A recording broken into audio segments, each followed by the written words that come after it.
Hey, Bob. Yeah. Hey, I'm getting screamed at by one of your cops. Who's the chief now?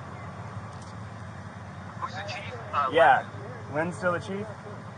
Yeah. I got a guy who doesn't know who I am, and he's just screaming at me to turn around, incredibly rude. So I'm going to figure out how to report this. He's still the chief until this week? Everyone meet Brandon Whipple, the mayor of Wichita, Kansas, pulling the classic "Do you know who I am" routine when stopped by an officer at a neighborhood trash dump event. And this guy just went nuts on me because I turned into a parking lot wrong. Yeah, he's right now. He's writing down my ID and stuff. He has no idea who I am. Yeah. I know who you are, Mr. Mayor. Hello, sir. Officer Vogt with the Wichita Police Department. How are you, sir? Officer Spotley. Yes, sir. I assume the mayor's trying to get you an event. Yes, sir.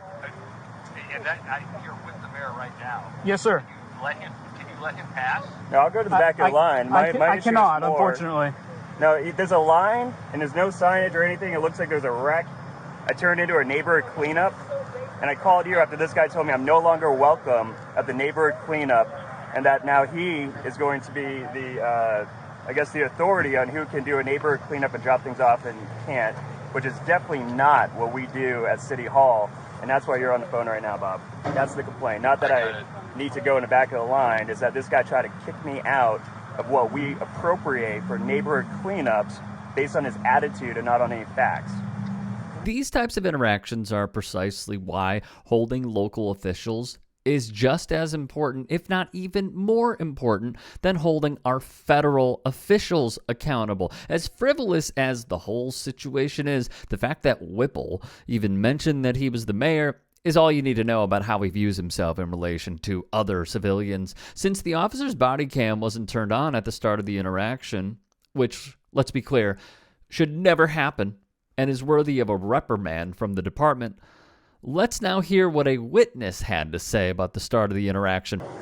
He didn't do anything to diffuse the situation. He just looked at you, and I know that you told him like 2 or 3 times, and you were starting to get a little bit stern. I understand that, yeah. And you kept telling him turn around and go back the other way, and it's just like I got and you know how this is. Yes, sir. My opinion was like he just kind of like, don't you know who I am? Yeah, I didn't recognize who he was. Did you recognize who he was initially? Okay, I just didn't catch it. After he got there, and he kept saying, well, I just got a question, and he just looked at you, and it's like, dude, you knew, you had to know where the end of the line was. In my opinion, he did nothing to diffuse the situation. Okay. All right. Well, I appreciate it. I support Brandon, but in that instance, from what I see, he was in the wrong. And that's whether or not you're the mayor, you're not special. You're just like every other citizen. Some people think that they are. gotcha.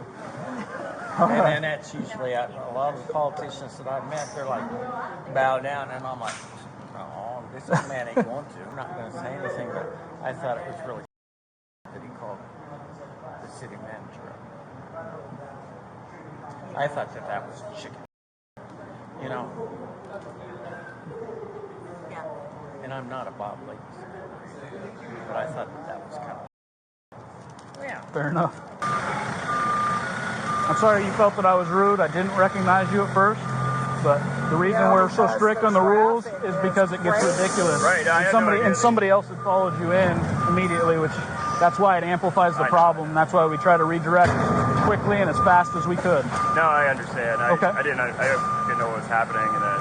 Okay. Yeah. Thankfully, this incident didn't escalate into anything else other than some disgruntled conversations, but just recently, in a pretty surprising decision, Whipple was found to have violated the city's code of ethics in a unanimous decision from the panel who reviewed the footage we just watched, with Whipple again surprisingly releasing a statement acknowledging and taking responsibility for his behavior, saying that he's committed to moving forward with integrity and a renewed determination, and only time will tell, truly, if he is being sincere in his apology, well, or not.